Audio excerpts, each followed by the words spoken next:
I have a lot of cordless power tools and have replaced many of those rechargeable batteries over the years. I've always thought it'd be nice to replace the batteries inside of those rechargeable batteries by way of DIY. So today is that day. I'm going to give this a try. To see how I do this, stay tuned.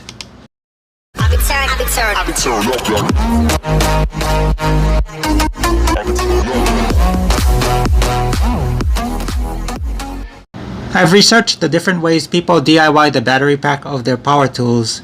Ideas like NiCad to lithium-ion adapters from the manufacturer, soldering a lithium-ion pack underneath your old pack, or replacing all the cells in your existing pack.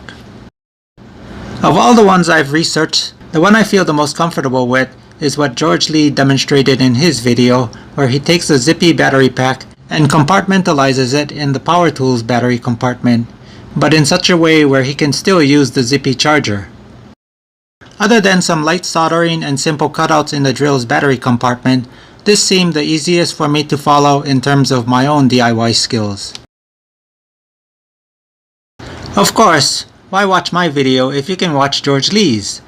In light of that, I'm going to do something a little different that will provide some huge amp hours compared to the stock DeWalt battery. Let's get started. I'm starting out my project with a used 18-volt DeWalt battery and a 2-pack Tenergy kit that comes with two 9.6-volt battery packs and a single charger.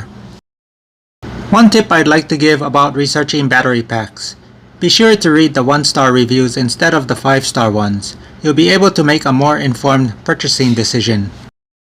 I want to start out dismantling the DeWalt battery to see how much of it will transfer to the new battery pack.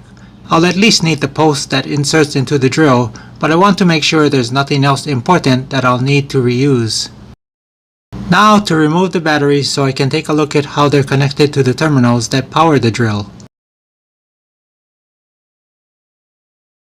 The main thing I want to get out of disassembling the old battery pack is where all the wires from the terminals connect to.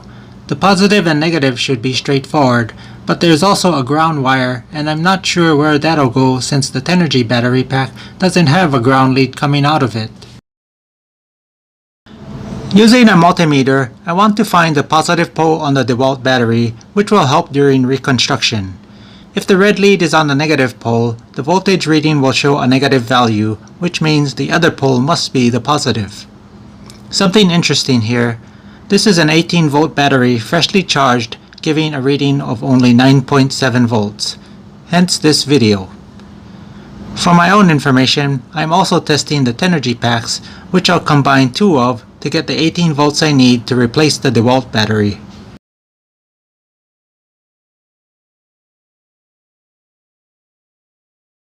As a demonstration, see if you can hear the difference in power supplied to the drill using the old DeWalt battery, then a single 9.6 volt Tenergy pack, then two Tenergy packs in series for 19.2 volts.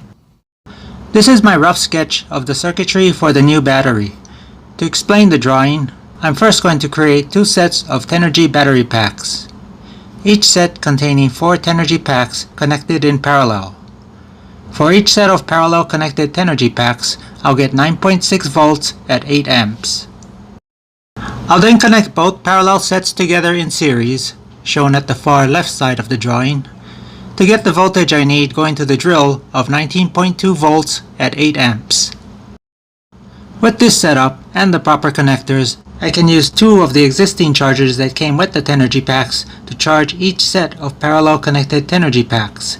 It'll take a very long time to charge because the maximum amperage from the charger is so low, but it avoids having to purchase or custom build a new charger immediately.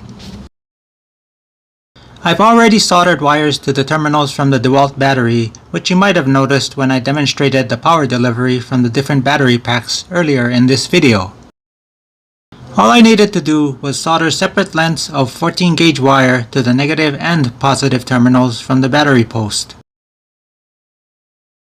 For the Tamiya connectors, cut off 6 of them from the Tenergy battery packs, cutting the wire at the middle.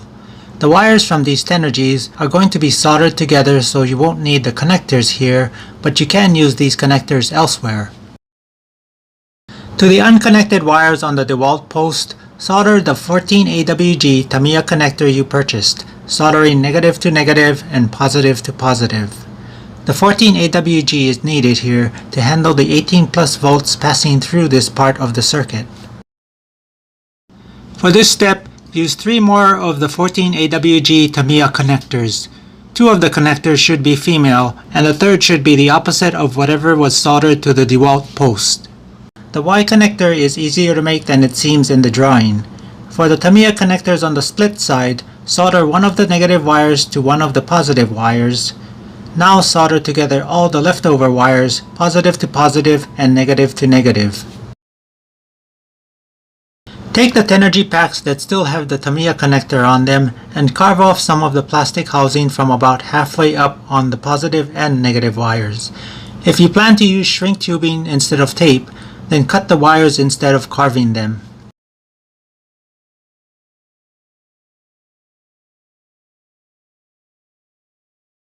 For each 4 Tenergy packs, solder their wires together in parallel, or all the positives together and all the negatives together. This will be your 2 sets of parallel Tenergy packs.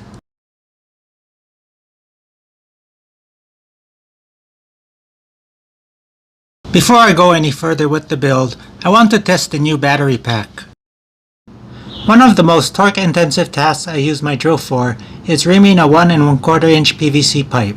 The problem is not so much cutting through the PVC inside, but more as you bore further into the joint, the walls of the joint begin to grip the sides of the reamer. The deeper you bore, the more friction there is. A perfect test for my new battery. The drill definitely sounds like it has a lot of power at this point, so I'm trying to push down harder than usual, and the drill is maintaining its torque, so I'm glad for that. But then this happens. Did you see the smoke from the wires just then? Since the voltage doesn't change where the wires combine, because the batteries are in parallel, it looks like the increased amperage where the wires all come together is what melted the wire just after that point. Well, I went ahead and upgraded the melted connector with one of the 14 AWG Tamiya connectors. The wires coming out of the batteries are still the original skinny ones because I'm thinking the current through the skinny wires is still only 2000 milliamps. It's after they all combine is when I get 8000 milliamps. Let's test it again. I'm drilling the T from the other side this time since the first pass was only halfway through. The torque is still good, and in feeling the wires, everything seems okay.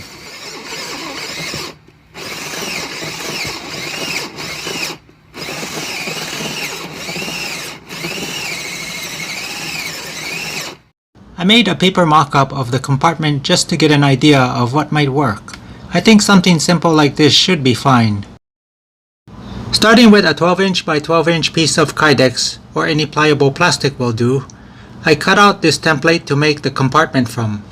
The measurement of the completed compartment will be 3-inch tall by 6-inch long and 4 1/4 inch wide. I don't have a video of the compartment being folded, but I used a propane torch to very lightly heat each fold line before bending each side into place. I did the same template sketch and bending process to make the corresponding cover. Except for the height being 1 inch instead of 3 inches, the length and width are an additional 1/8 inch or 6 1/8 inch by 4 3/8 inch. Finally, I'll cut a hole in the cover where the wires from the DeWalt pulse will come through and be connected to the wires in the battery compartment. Before attaching the DeWalt post to the compartment cover, I leveled off the bottom of it using a hacksaw. I can now screw the compartment cover into the DeWalt post to finish up my custom 18-volt battery pack. There are some minor unfinished areas. I filled the space between the batteries partially with foam, but left some room for wiring. I also need a way to secure the cover to the compartment for when the drill is in use. I don't think securing the cover will be too much of a challenge. I'm thinking Velcro straps, but until I can pick some up, packing tape will have to do. One thing I don't think I mentioned in this video was the type of battery I'm using. These were nickel metal hydride, and I've started using them a lot. They hold a charge really well, But the thing I like about them most is that Amazon doesn't restrict shipping of them like they do lithium-ion batteries. The feel of having new batteries for my cordless drill is great.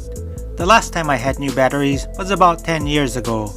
That's right, I've been using my 18-volt DeWalt batteries for that long, which is why they only last about 15 minutes before they have to be charged again. I hope you found this video helpful as an upgrade path for your cordless power tools. Leave your questions and comments in the comment section below. That's all I have for now, and I'll catch you in the next video.